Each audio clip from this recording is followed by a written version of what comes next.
Hello students, welcome to Vaghela study channel. વિદ્યાર્થી મિત્રો, જો તમે વાઘેલા સ્ટડી ચેનલમાં સૌપ્રથમ આવ્યો હોય તો આ ચેનલને લાઈક કરો, શેર કરો અને સબસ્ક્રાઈબ કરો. હવે આજે આપણે 11 કોમર્સના વિષય એકાઉન્ટનું સોલ્યુશન બાકી હતું તે પૂરું કરવાનું છે. તેમાં સેક્શન ઈ અને એફના સોલ્યુશનો આપણે બાકી રાખ્યા હતા. તો આજે આપણે સેક્શન ઈ અને એફના સોલ્યુશનો પૂરા કરીશું. હવે સેક્શન ઈની અંદર ખૂબ જ અગત્યનો અને નવો ટૉપિક હોય તમારા માટે તો તે છે બિન વેપારી સંસ્થાના હિસાબો. હવે આ બિન વેપારી સંસ્થાના જે હિસાબો છે તે દાખલા આમ સહેલા હોય છે, બરાબર, અને એમાં નિયમો ઘણા બધા છે, પણ તમારે આ 12મા ધોરણમાં જ આવવાનું નથી, 11મામાં આવશે. તો તમારે આ દાખલાઓને થોડાક સમજવાના, બહુ ઊંડાણમાં જવાની જરૂર નથી. જે 5 દાખલા આપ્યા છે એ 5 દાખલા હું તમને સમજાવું એ રીતે પાકા કરવા, અને અત્યારે પૂરતું તો આવડી જાય પરીક્ષામાં એવી રીતે તૈયારી કરવી. બહુ ડીપમાં ન જવું, અમુકમાં ન ખ્યાલ આવે તો તમારે તે એકાદો મુદ્દો ગોખી નાખજો. હું તમને સમજાવવાની કોશિશ કરું છું, તમે સમજવામાં ધ્યાન આપજો. જો દાખલો પહેલો જે છે તેની અંદર આવક જાવક ખાતું તૈયાર કરવાનું છે, બરાબર. હવે આવક જાવક ખાતું એટલે શું વિદ્યાર્થી મિત્રો? આવક જાવક ખાતું એટલે કે વર્ષ દરમિયાન રોકડ કેટલા રૂપિયા આવ્યા અને રોકડ કેટલા રૂપિયા ગયા. રોકડ એટલે બેંકમાં આવે તો પણ રોકડ ગણવાનું, અને બેંકમાંથી જાય તો પણ રોકડ ગઈ તેમ ગણવાનું, બરાબર. એટલે કે પછી ગમે તે વર્ષનું હોય, અગાઉના વર્ષનું હોય તો પણ ચાલશે, આવતા વર્ષનું હોય તો પણ ચાલે, પણ ટૂંકમાં રોકડ આવી અને રોકડ ગઈ તે હોય છે લખવાનું, બરાબર. હવે મેં તમને જો આમાં આવકમાં કયા કયા ટૉપિક લેવાય એનામાં પેન્સિલથી નિશાની કરેલી છે. આટલી વિગત આપણે આવકમાં લેશું, બરાબર. જુઓ, તમે ધ્યાન આપજો ખાસ. અને આ રીતે તમારી અસાઇનમેન્ટની અંદર પણ તમે આવું ટીક કરી શકો એટલે તમને યાદ રહી છે. એટલી વિગત આવકમાં આવશે. આ અને જેમાં ટીક નથી કરેલું એ બધું જાવકમાં જશે. તો જો આને હવે આપણે ડિવાઈડ કરીએ અને 2 ખાના બનાવીને જો ધ્યાન આપો. જો આ આવક જાવક ખાતું, બરાબર. તમે ધ્યાન રાખજો, જો કેમ બનાવવાનું અસાઇનમેન્ટ ખોલી રાખજો અને લાઈનમાં લેતું જવાનું. સૌથી પહેલાં શરૂઆતની જે રોકડ સિલક હોય, શરૂઆતની જે બેંક સિલક હોય 1/4 તારીખની, એ સૌથી પહેલાં આવકની બાજુ લખવાની. અને જો બેંક ઓવરડ્રાફ્ટ હોય તો જાવક સાઈડ લખવાનું. 1 તારીખનું લખવાનું છે, છેલ્લી તારીખનું નહીં લખવાનું, 1 તારીખનું. તો બાકી આગળ લાવ્યા તેમાં બેંક સિલક 4000 હતી અને રોકડ સિલક 1000 હતી. બંને ભેગી કરીને ટોટલ 5000 લખો તો પણ ચાલશે. તો સૌથી પહેલાં આવક જાવક ખાતામાં બાકી આગળ લાવ્યા એ રીતે લખવાનું છે તમારે. પછી ઝડપથી ધ્યાન આપજો, અસાઇનમેન્ટમાં જોતા જાઓ. જો રમતગમતના સાધનોની ખરીદી, બરાબર, ખરીદી એટલે પૈસા જાય જાવક, તો જાવકમાં લીધેલા છે 15000 રૂપિયા. ભોજન સમારંભ ખર્ચ અસાઇનમેન્ટમાં જોતા જજો, લાઇનમાં જ લેતું જવાનું છે. ભોજન સમારંભ ખર્ચ 3950, તો એ ખર્ચમાં લીધેલું છે જાવક. સખાવત એ આવક કહેવાય, તો જો આવકમાં લીધું છે સખાવત 8500. વર્તમાન પત્રોનું લવાજમ એ ખર્ચ કહેવાય 1800. પછી ભાડું એ ખર્ચ છે 2800 જાવકમાં. જૂના ફર્નિચરનું વેચાણ, હવે ચોપડે કિંમત 2000 હતી પણ આવ્યા છે કેટલા તો કે 1800. આવક 1800ની થઈ તો લખવાનું કે જૂના ફર્નિચરનું વેચાણ 1800 રૂપિયા. દાખલ ફી કેટલી આવી 2000, આવક. દાખલ ફી 2000. ભાષણોની આવક એ પણ આવક, તો ભાષણોની આવક. ભોજન સમારંભ ફાળો તો 5000 રૂપિયા, તો ભોજન સમારંભ માટે ફાળો આવ્યો છે, આપ્યો નથી. વીજળી ખર્ચ તો એ ખર્ચની બાજુ. આજીવન સભાસદ ફી 3000 એ આવક છે. બેંક સિલક આવી ગઈ. રોકાણોની ખરીદી, ખરીદી જાવક છે તો રોકાણોની ખરીદી. પગાર, પગાર 9,200 જાવક છે, રોકડ સિલક આવી ગઈ. પેવેલિયન માટે દાન એ આવક છે 71,000. સભાસદ ફી તો બંને સાલની લીલાની 20,000 5,000 બરાબર, તો એ આવક છે 2024-25ની 20,000 અને 25-26ની 5,000. પછી પેવેલિયન બાંધકામ ખર્ચ એ ખર્ચ છે 59,500. ફર્નિચરની ખરીદી 5500, ફર્નિચર ખરીદ્યું હોય 5500માં. પછી રોકડ સિલક 31 તારીખની 500 રૂપિયા એ લખી નાખવાનો. ટોટલ કરીએ બરાબર, તો જો ગણતરીમાં લખ્યું છે આવકનો ટોટલ વધારે છે, જો 1,24,300. જાવકનો ટોટલ છે 1,19,300. બાદબાકી કરીએ તો 5,000 વધે. હવે આવકનો ટોટલ વધારે છે તો આવકમાં નીચે લખીએ, જાવકમાં લખીએ, બાદબાકી કરીએ તો 5,000 આવશે, એ બેંક સિલક આવશે. હવે દાખલા નંબર બીજાની રકમ જો આમાં તે જેમાં ટપકા કરેલા છે એ આવક ગણાય છે બરાબર. હવે ચૂકવવાનું બાકી વેતન અમુક લેવાનું હોતું નથી, જે રોકડમાં હિસાબ ન થતો એને ગણતરીમાં નહીં લેવાનું. જો આટલી વિગત લેવાની નથી. ચૂકવાનું બાકી માદન વેતન, કેમકે એ હજી ચૂક્યું નથી, એ નહીં લેવાનું. પછી ફર્નિચર પર ઘસારા એ કોઈ રોકડમાં ગણતરી ન થાય. પછી વર્ષના અંતે બાકી લવાજમ, તો એ આ વર્ષની રોકડમાં આવજાવ નથી થતું એટલે એને લેવાનું નથી. ત્રીજો દાખલો. હવે ત્રીજા દાખલામાં છે ને ઉપજ ખર્ચ ખાતું બનાવવાનું છે, તો એમાંય તે ખર્ચ જે છે એમાં ટપકા કરેલા છે, ઉપજમાં ટપકા નથી કરેલા. એ બધું ઉપજમાં લેવાનું ખર્ચ. અને આ ઉપજ ખર્ચ ખાતામાં ખાસ એ જોવાનું તમારે કે મહેસૂલી ખર્ચા લેવાના હોય. અને મહેસૂલી એટલે શું કે એક જ વર્ષમાં જે થતું હોય તે, અગાઉના વર્ષનું નહીં, આવતા વર્ષનું પણ નહીં, એટલે હવાલાનો ઉપયોગ કરવો પડશે. તો જો હવાલા ટીક કરીએ તો પહેલો હવાલો છે કે ₹1,000 હોલનું ભાડું ભરવાનું બાકી છે. તો હોલનું ભાડું જો છે, હોલનું ભાડું એમાં પહેલો હવાલો ટીક કરવાનો. બીજું 8,500નો લવાજમ સભ્ય પાસેથી મળવાનું બાકી છે, તો સભ્યનો લવાજમ જો એમાં બીજો હવાલો. અને તેથી દવાનો આખર સ્ટોક ₹15,000 છે. હવે દવાની ગણતરી ખાસ સમજો. જો દવાની ખરીદી કરેલી છે 40,000, પછી દવાનો સ્ટોક પણ લખ્યો છે. દવાનો સ્ટોક પહેલી તારીખે પડ્યો તો 12,000 તો પહેલેથી સ્ટોક હતો.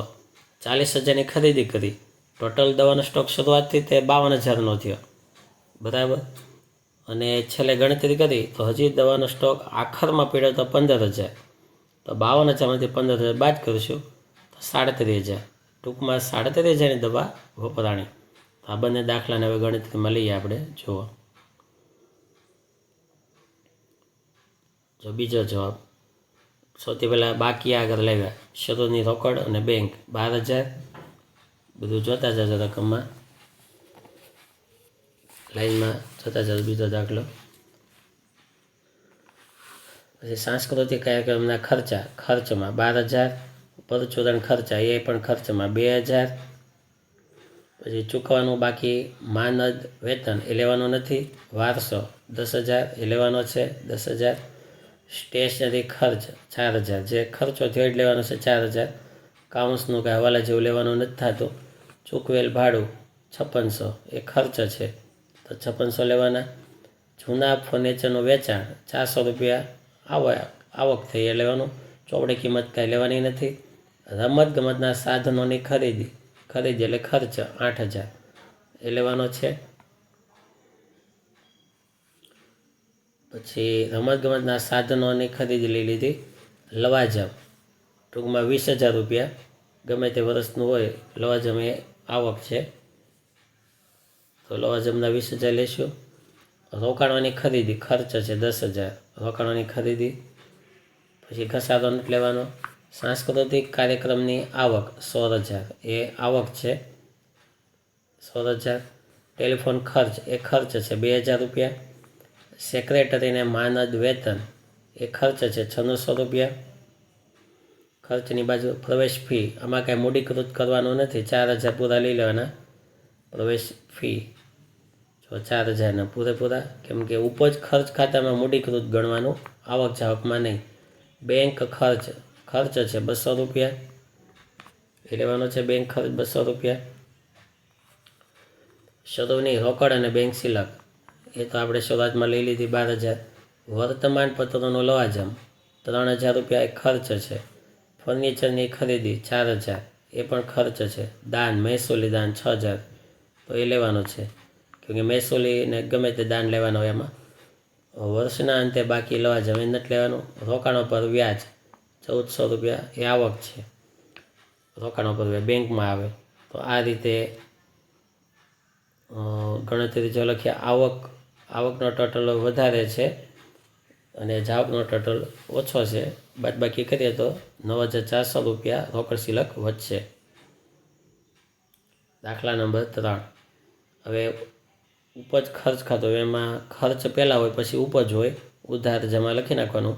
જો દવાની ખરીદી 40000 હતી, દવાનો સ્ટોક 12000 હતો, 52000ની દવા ટોટલ ભેગી થઈ 1 તારીખે, તેમાંથી છે વર્ષના અંતે 15000ની દવા પડી હતી આખા સ્ટોક તરીકે હવાલામાં છે, તે બાદબાકી કરીએ તો આખા વર્ષમાં 37000 રૂપિયાની દવા વપરાણી.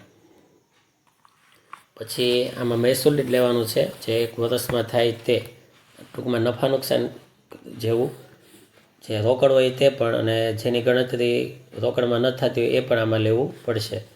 જો મરામત ખર્ચ 10800 તો એ ખર્ચમાં લેવાનું, મરામત ખર્ચ. પછી મેડિકલ એસોસિએશનમાં ફાળો એ પણ ખર્ચમાં 3600 રૂપિયા. પછી વર્તમાન પત્રનો લવાજમ એ પણ ખર્ચમાં.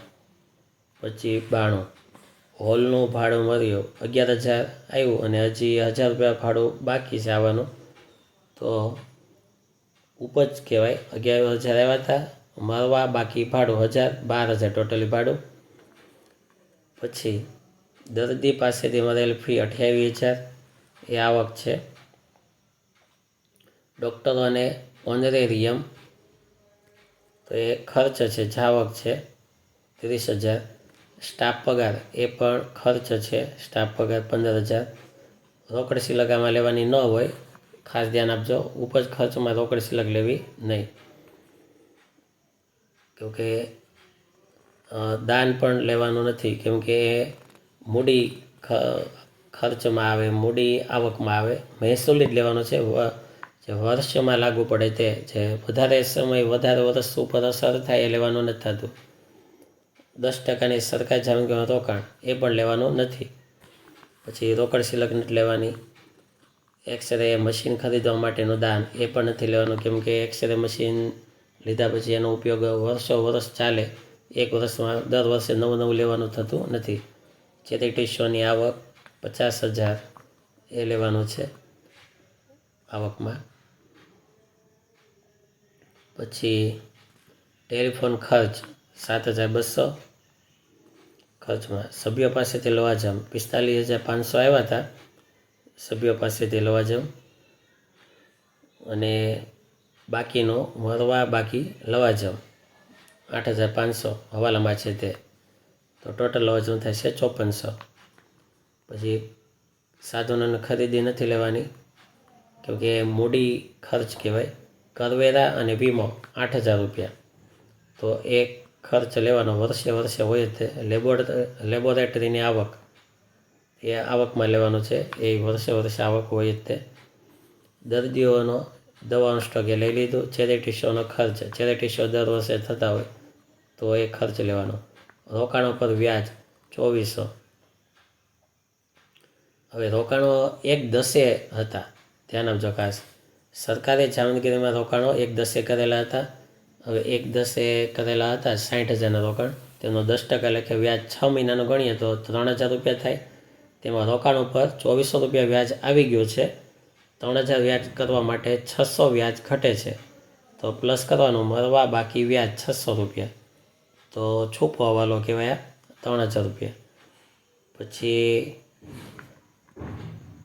લેબોરેટરીનો ખર્ચ 16,000 લેવાનો, મરેલ પ્રવેશ ફી 50% મૂડીકૃત, તો આ મૂડીકૃત કરવી પડે આમાં, તો 6,000ના 50% 3,000 લેશું.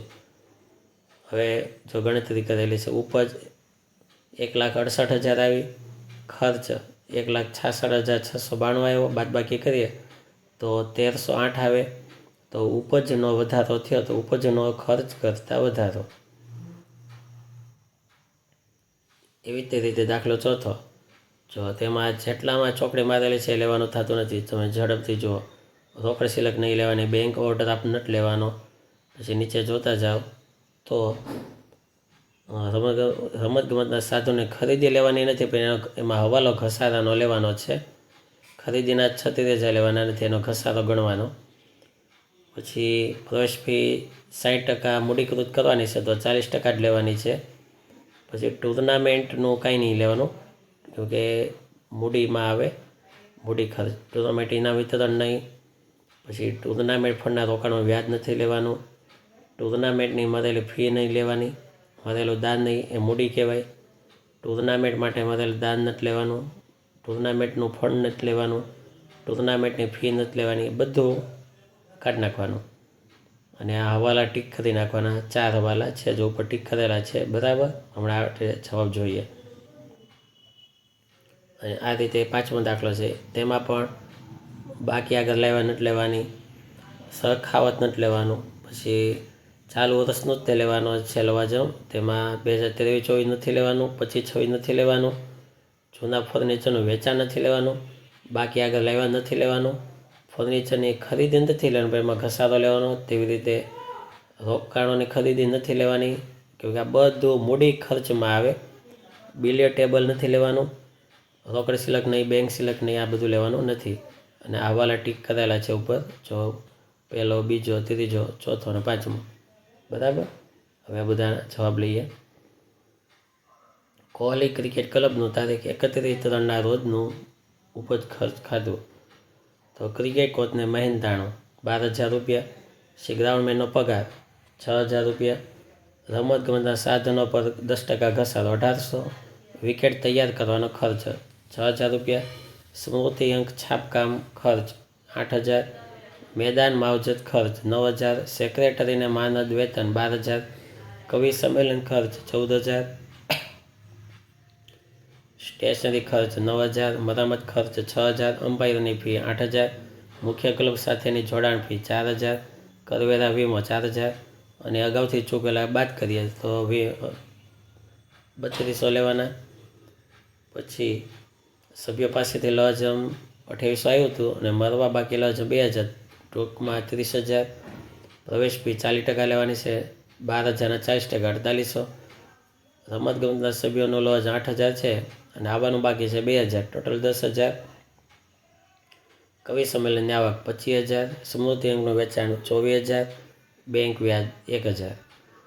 તો આની અંદર ખર્ચ વધારે થાય છે. જો ગણતરી કરેલી છે, ખર્ચ વધારે છે, ઉપજ ઓછી છે, તો 200 રૂપિયાનો ફેર પડે છે. લખવાનું કે ખર્ચનો ઉપજ કરતાં વધારો 200 રૂપિયા. 5મો દાખલો, તેની અંદર સ્ટેશનરી ખર્ચ 1,000 રૂપિયા. ફર્નિચર ઘસારો લેવાનો છે 3,000. બિલિયર ટેબલનો ઘસારો લેવાનો, ખરીદી નથી લેવાની, ઘસારા લેવાના છે. પગાર 4,750 પ્લસ ચૂકવવા બાકી પગાર 650 હવાલામાં છે. મનોરંજનના કાર્યક્રમનો ખર્ચ 25,50. પછી ઉપજ મનોરંજન કાર્યક્રમની આવક 4,950. દાખલ ફી 50% લેવાની છે, 1,800ના 50%, 900. રોકાણ પર વ્યાજ 1,650 પ્લસ મરવા બાકી વ્યાજ 2,500, ટૂંકમાં 1,900. લવાજમ 24-25નું લેવાનું, અને આવવાનું બાકી છે 450. પછી બેંક વ્યાજ 50 રૂપિયા. તો આની અંદર ઉપજ વધારે છે 14,050, બાદબાકી કરીએ તો 4,600 આવશે. તો આવી રીતે ઉપજનો ખર્ચ કરતાં વધારો 4,600 રૂપિયા આવશે, જે ગણતરી કરેલી છે. તો આ દાખલા ખૂબ અગત્યના છે, સહેલા છે.